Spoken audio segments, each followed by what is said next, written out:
Bonsoir à toutes et à tous. Je suis ravi d'être avec vous pour votre journal de ce mardi 2 décembre. Voici les principales informations que nous allons développer. L'inquiétude des habitants d'Af-Haïti, presque une semaine après l'éboulement mortel du quartier Tehonou, d'autres glissements de terrain se sont produits à cause des fortes pluies. La commune a pris un arrêté. On vous en dit plus au début de ce journal. La journée internationale du handicap a été célébrée aujourd'hui à la présidence. Près de 400 personnes capables autrement, issues de 12 centres, 3 associations et de différentes unités de vie ont répondu présentes. L'objectif, favoriser la cohésion sociale par des rencontres et passer un moment festif ensemble avant les fêtes de fin d'année. Pour en parler, nous recevons Henriette Kamia, la présidente de la Fédération Tenyu Otehuma. Ils sont revenus hier soir au Fénois, accueillis par le ministre des Sports et le président du pays. Nos champions du monde de chasse sous-marine nous parleront de leur performance historique. Une petite délégation, mais un esprit d'équipe à toute épreuve. Et puis les courriers au Père Noël doivent être rédigés, expédiés en ce début du mois de décembre. Comme chaque année, les équipes de Farerata jouent les lutins. Nous les avons rencontrés. Ce sera à retrouver à la fin de cette édition. Merci d'être avec nous pour ouvrir ce journal. La lutte contre le trafic de stupéfiants se poursuit et s'intensifie même après les 31 kilos de cocaïne saisis dans un conteneur au port de Papeete il y a moins de 2 semaines par les douaniers. Cette fois, ce sont les gendarmes de la brigade de recherche qui ont réussi à démanteler un important réseau de trafiquants d'Aïs, réseau qui irriguait Mahina et Punaauia. 9 individus ont été interpellés. Lors des perquisitions, plus de 90 grammes d'Aïs ont été trouvés avec du matériel destiné à la consommation et à la revente, des plants de cannabis ainsi que des devises étrangères. 38 millions de francs ont été saisis, dont 15 millions sur des comptes bancaires ainsi que plusieurs véhicules. À l'issue de leur garde à vue, 4 personnes ont été mises en examen et placées en détention provisoire. Le mauvais temps touche désormais fortement l'archipel des Tuamotu. Le centre-nord et le nord-ouest de l'archipel ont été placés en vigilance orange pour des orages. L'ouest des Tuamotu a été aussi placé en vigilance orange pour des vents violents, des orages, de fortes pluies et des vagues submersion. Des rafales autour des 100 km/h sont attendues. La mer est très forte avec des creux de près de 4,50 m à Mataiva, Rangiroa, Ana, Fakarava ou encore Arutua. Nous sommes en direct justement avec la première adjointe au maire de Arutua, Huirei Parker. Bonsoir, merci d'avoir accepté de nous parler ce soir. Quel est l'état de la mer actuellement et est-ce qu'il y a de grosses rafales de vent à Arutua? Bonsoir Polynésie la première, bonsoir la Polynésie.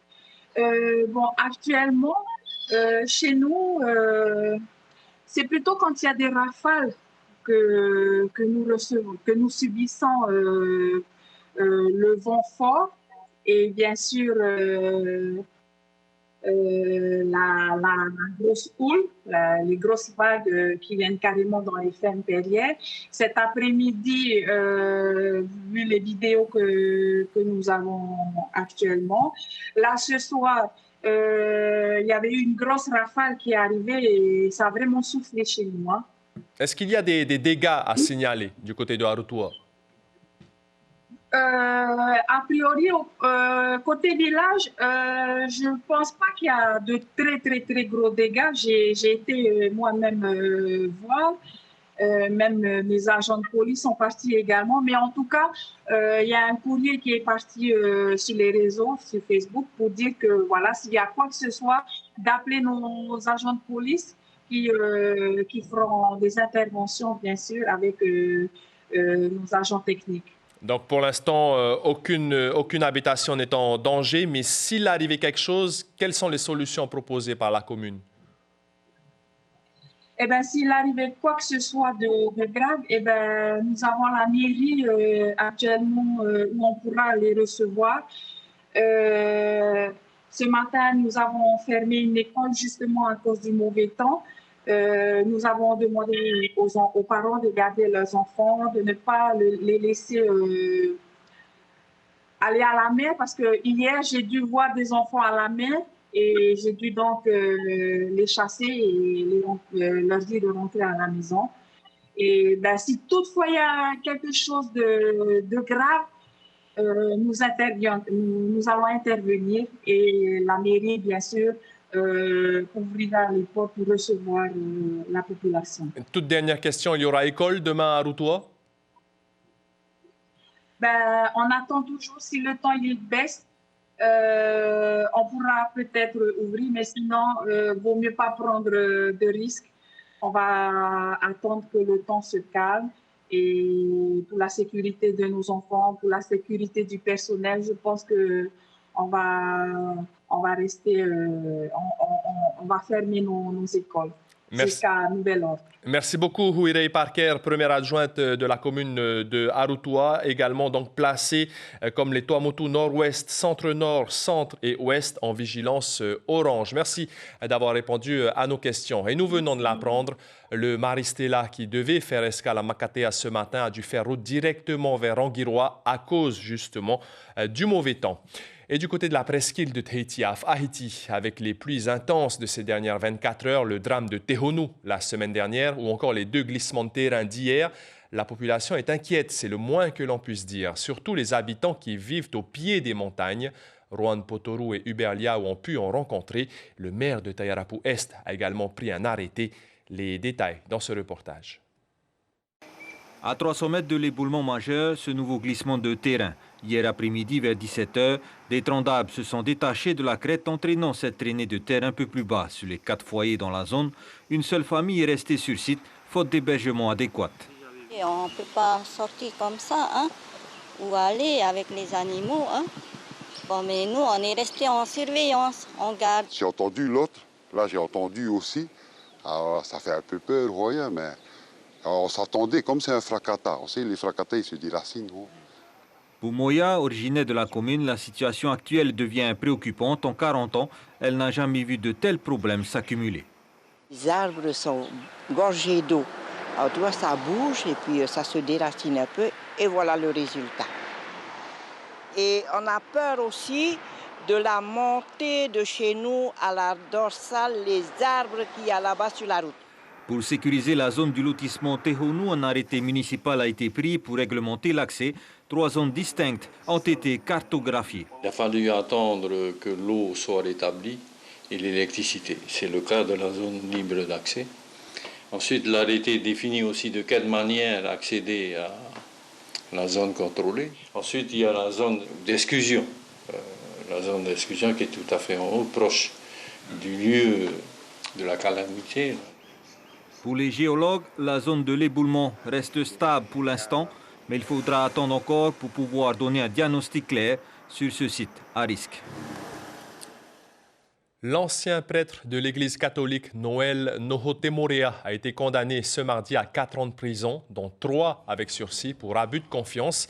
Il avait détourné 13 millions de francs pacifiques au préjudice du Kamika, qu'il doit d'ailleurs indemniser. Son frère et sa sœur, qu'il rémunérait grâce à ses fonds sans les avoir déclarés à la CPS, ont écopé de 10 mois d'emprisonnement avec sursis. L'avocat de Noël Nohotemorea, maître Stanley Cross, a annoncé faire appel. On l'écoute. Il s'agissait de savoir s'il y avait abus de confiance ou non. Nous, on a fait la démonstration qu'il n'y avait pas d'abus de confiance. Le tribunal, on a décidé autrement. Et puis, ce qui est un petit peu curieux, c'est qu'on avait soulevé quand même l'irrecevabilité du Kamika, en disant que, au regard des textes, la constitution de partie civile du Kamika était irrecevable. Le tribunal, on a décidé autrement. Les fidèles ont appelé l'évêque pour dire leur souffrance. Ça fait de longues années parce que l'intéressé ne veut pas entendre. L'Église s'est prononcée, comme vous l'avez souligné, il y a 1 an. Noël Nohotemorea n'est plus prêtre catholique. Il se déguise en prêtre catholique, mais il n'est plus prêtre catholique. Il n'y a aucun recours possible à son renvoi de l'état sacerdotal par le pape. Et puis justice toujours, le tribunal administratif a décliné sa compétence pour contrôler le refus de l'État d'engager un dialogue de décolonisation, et cela sur le principe de séparation des pouvoirs. La juridiction considère qu'il s'agit d'un acte de gouvernement. Les requêtes des indépendantistes sont donc rejetées pour ce motif. Au Fénois, il y a 17 000 personnes en situation de handicap, soit 6% de la population. C'est justement pour tous ces gens que la Polynésie célèbre aujourd'hui la Journée internationale des personnes handicapées. un jour avant la date officielle. Une partie des 29 associations de défense et de prise en charge des personnes souffrant de handicap étaient conviées aujourd'hui à la présidence. Voyez plutôt ce reportage de Patrick Régis et Mirko Vanfo. Chaque année, la Journée internationale des personnes handicapées est un peu particulière pour la majorité de ce public. Un environnement nouveau, des visages, des sons et des animations qui diffèrent de leur quotidien. En temps normal, il n'en faut pas plus pour déstabiliser certains d'entre eux. Mais aujourd'hui, cette journée se transforme en un instant de partage, de rencontre et de joie. J'ai vu les masques, comment on fait les masques. Et les un peu perdus, on s'amuse pour s'amuser dans la vie. Ils ne sont pas réceptifs sur toutes les choses, mais quand ils voient qu'on prenne soin d'eux, il y a du temps qui est partagé avec d'autres enfants ou d'autres adultes. Oui, ils ressentent grandi en tout cas de ces expériences, de ces rencontres. Favoriser des sociétés inclusives pour les personnes handicapées afin de stimuler le progrès social, c'est le thème retenu pour cette édition 2025. Une insertion dans les domaines de la vie au quotidien, qu'elle soit sociale, familiale ou professionnelle. On a encore beaucoup d'actions à mener. Le plan de charge pour 2026 est déjà établi. Focus sur l'accessibilité, focus sur l'intégration au monde du travail. Donc il y a les assises de l'inclusion qui sont prévues en 2026 pour justement se réunir, faire le point et puis ajuster les différentes actions qui seront menées au fur et à mesure. Le premier pas dans l'inclusion, c'est le changement de regard, pour ne voir que l'être humain, le frère, la sœur, l'agriculteur ou encore la cuisinière. Des instants de complicité et d'amour immortalisés sur la pellicule par Peter. Même s'ils ont un handicap, ils peuvent faire quelque chose quand même dans leur vie. Bon, ils sont peut-être limités, mais notre regard va changer. Aujourd'hui, ils n'étaient pas que des personnes en situation de handicap. Ils étaient chanteurs, musiciens, choristes ou tout simplement des amis venus passer un bon moment. Et avec nous pour parler de cette journée internationale du handicap, la présidente de la Fédération Tenio Te Huma. Bonsoir, Henriette Camia. Bonsoir. Alors, on vient de l'entendre, on vient de le voir, les personnes atteintes de handicap sont capables de danser, de chanter, de jouer de la musique. Est-ce que ça passe par là, l'inclusion sociale, avoir des loisirs presque normaux? Eh bien, moi, je dis évidemment. On est comme tout le monde, on ressent les mêmes choses, on a de la peine comme vous, on a les mêmes problèmes, les mêmes défauts, les mêmes plaisirs que les êtres humains vivants. En premier, nous sommes des êtres humains. Finalement, quand on entend ce photographe qui a immortalisé quelques moments, vous n'avez pas de limite. Ben, je dis que non. Vous ne vous posez pas de limite, en tout cas. Non, pas du tout. Alors, il y a une figure, en tout cas, parmi les personnes handicapées, Christian Chiaye, qui est un sportif accompli, oui. Champion à plusieurs reprises aux Jeux du Pacifique. Est-ce qu'il y a des personnes atteintes de handicap qui veulent suivre ses traces, par exemple, pour les Jeux du Pacifique de 2027, ici, à domicile? Tout à fait. Justement, pour les Jeux du Pacifique qui vont se passer en 2027, moi, je suis aussi la présidente de la Fédération d'e-sport. Nous sommes en train de tout faire pour qu'on puisse gagner et avoir les médailles d'or de ces Jeux du Pacifique. Et on est en train de tout mettre en place. Et de toute façon, il y a une équipe qui arrive le 6 décembre de France qui viennent nous soutenir. On fait des spécialistes pour coacher et pour justement classifier nos personnes handicapées de Polynésie. Il n'y a pas de souci. De ce côté, nous sommes en train de tout faire pour que ces prochains Jeux, on gagne. Vous tablez sur combien d'athlètes par exemple, hein? En fin de compte, en athlétisme, il y a 14 médailles à ramener. Mais je n'ai pas que pour l'athlétisme, je sais, hein, mais on attend qu'on valide pour l'instant. Le comité des Jeux du Pacifique n'a pas encore. C'est la fin de ce mois qu'on va valider pour le VAA, mais déjà pour le tennis, on en a 4 champions, mais on pense qu'il y aura plus peut-être, mais on est vraiment dans de bonnes conditions. Hein. Nous faisons tout pour que nous gardions. On aura l'occasion d'en reparler. Les priorités du pays, Henriette Camia, pour 2026, sont l'intégration au monde du travail et l'accessibilité. Justement, en termes d'accessibilité, le ministre des Transports a annoncé l'aménagement des arrêts de bus, l'acquisition de nouveaux bus. Ça va mieux au niveau de l'accessibilité ou il y a encore beaucoup de travail? Oui, il y a encore beaucoup. Les choses sont en évolution, mais je pense qu'il y a beaucoup de travail. Les bus adaptés sont déjà là. Moi, je me suis, j'ai discuté avec la société qui assure le transport de tout public. Et il m'a quand même dit que les bus étaient là. Le gros problème, c'est bien la voirie.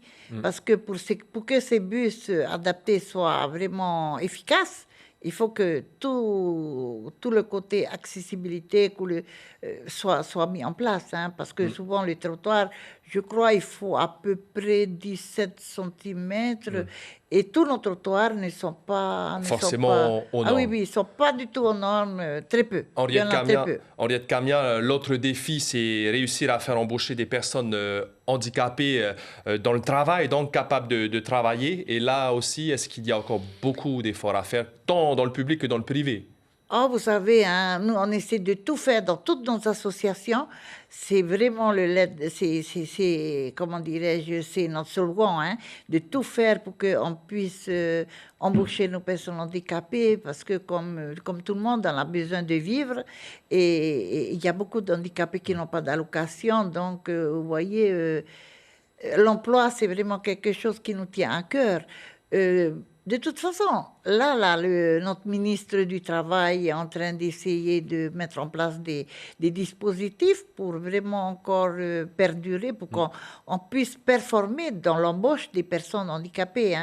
Parce que le handicap fait toujours peur. Et je suis là devant vous, j'ai pas peur, quoi. Je suis handicapée, je suis aveugle. Maintenant, je suis à la retraite, c'est sûr. Avant ça, j'étais professeure de braille. Je m'occupais de l'éducation des enfants aveugles ou déficients visuels. Mais j'ai d'autres camarades, pareils, qui sont là dans l'administration, qui travaillent et qui sont vraiment des collaborateurs sérieux, compétents, et on peut compter sur eux. Et capables d'avoir une brillante carrière professionnelle. Merci. Ah oui, on peut. Merci beaucoup, Henriette Camia. Nous retiendrons donc que l'accessibilité s'améliore en Polynésie pour les personnes atteintes de handicap, mais qu'il y a encore des efforts à faire. Merci encore. Tout à fait.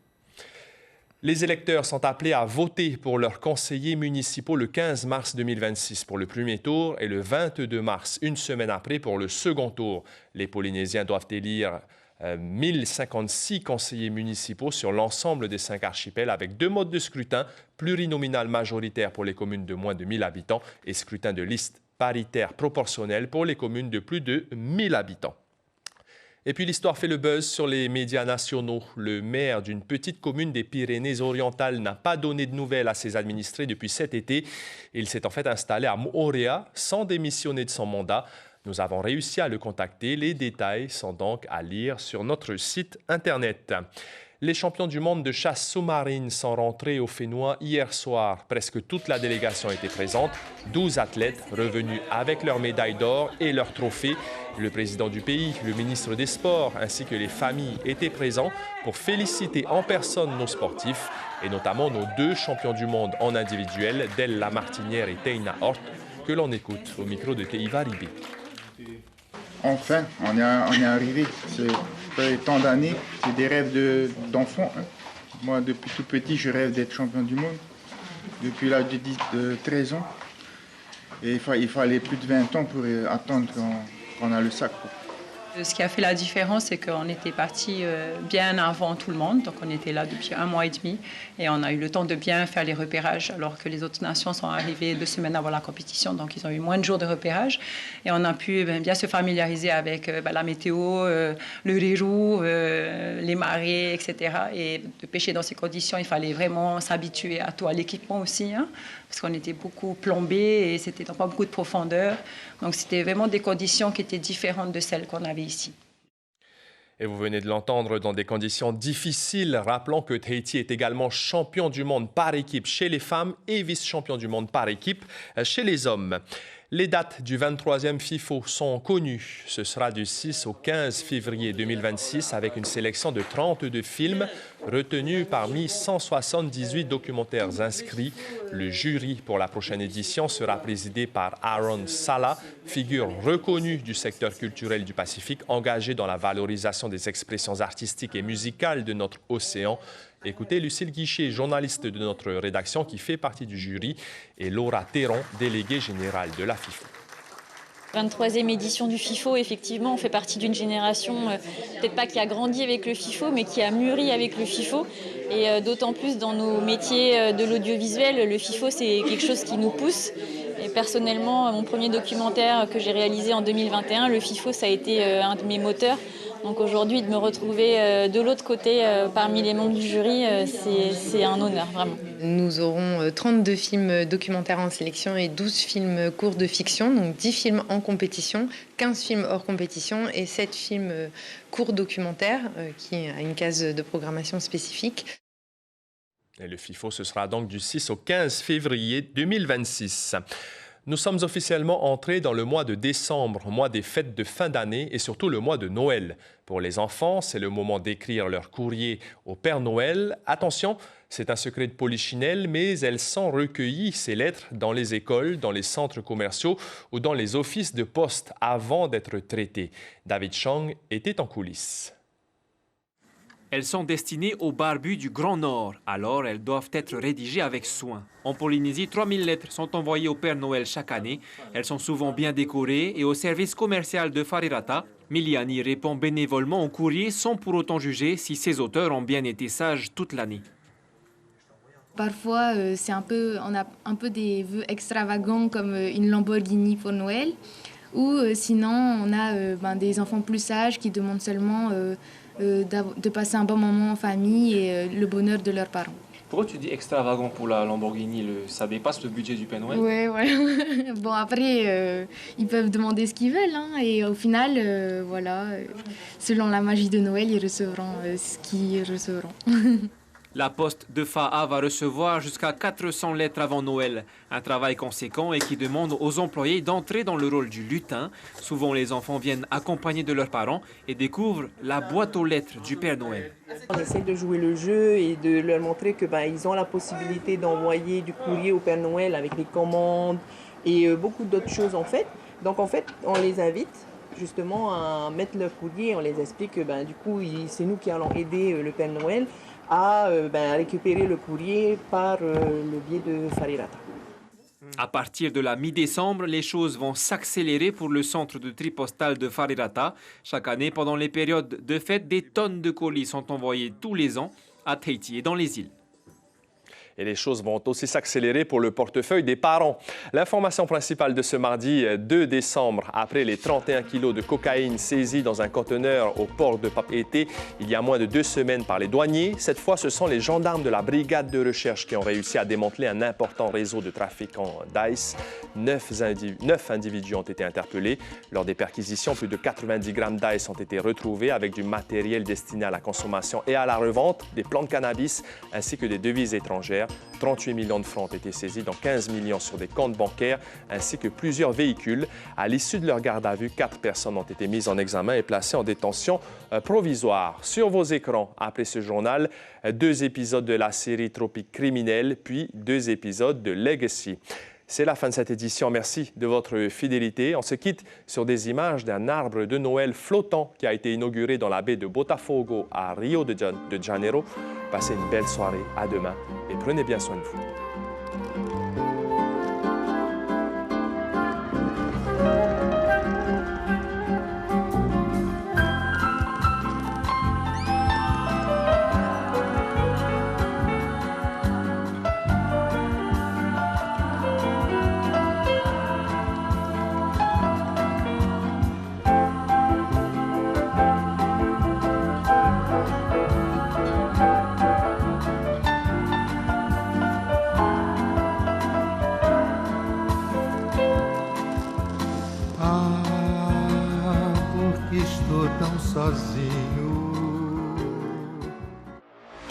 Retrouvez toute l'info sur WhatsApp en scannant notre QR code.